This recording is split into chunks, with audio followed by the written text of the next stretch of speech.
Mesdames, Messieurs, bonjour et bienvenue à l'écho de cette autre édition de la revue de presse. Nous sommes le mercredi 15 juillet 2020 au Cameroun. À la une de cette édition, Cameroun Tribune parlait de l'unité, les adieux de Peter-Henri Balérin. Arrivé en fin de séjour au Cameroun, l'ambassadeur des États-Unis d'Amérique a été longuement reçu en audience hier par le président de la République. Le courrier titre ce jour, conflit armé en zone anglophone, les ennemis de la paix contre le Premier ministre chef Joseph John Gouté dans l'eau d'une coalition endogène et exogène qui agit séparément par des manœuvres mafieuses et dolosives pour saboter le plan présidentiel de reconstruction et développement initié par le président de la République Paul Biya dans la pacification des régions du nord-ouest et du sud-ouest. À la une de Sans Retour de ce mercredi, ingérence dans les affaires de l'UPC, la justice désavoue Paul Atangandji.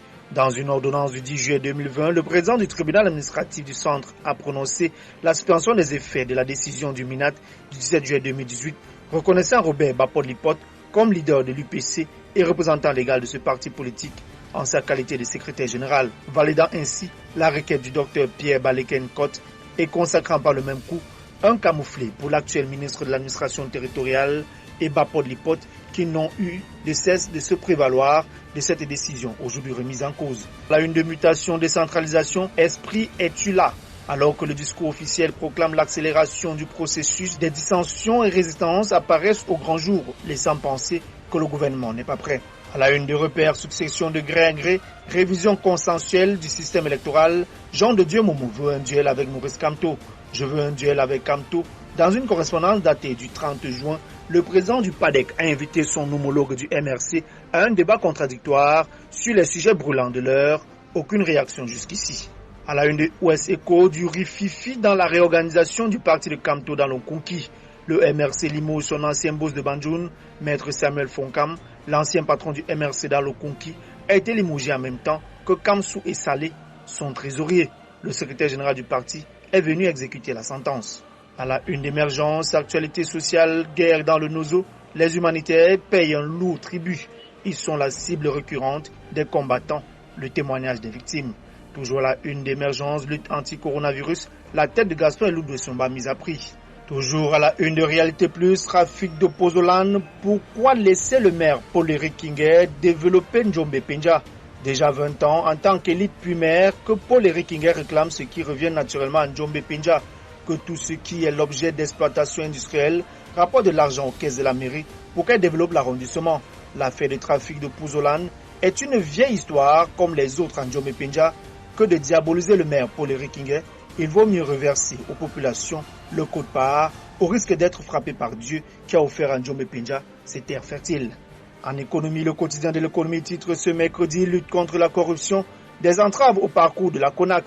Malgré quelques avancées dans l'assainissement des finances publiques, plusieurs défis restent à relever. Cameroun Tribune titre ce jour paludisme saisonnier, plus de 6000 enfants protégés. Une campagne de prévention lancée en début de mois au nord et à l'extrême nord, la phase achevée le 5 juillet, sera suivie de 3 autres en août, septembre et octobre prochain. À la une des Singans, transport d'électricité du Grand Flou. En dépit du raccordement de la ligne de la centrale hydroélectrique de Memvelé au réseau interconnecté sud, célébré en grande pompe par la Sonatrel, dans un enfumage, le directeur général de la Sonatrel, Victor Beminyanga, exhibe un prétendu bénéfice de 2 milliards de francs CFA déclaré à l'issue du conseil d'administration tenu le 22 juin dernier, sans toutefois justifier l'actif ayant permis de dégager un tel excédent.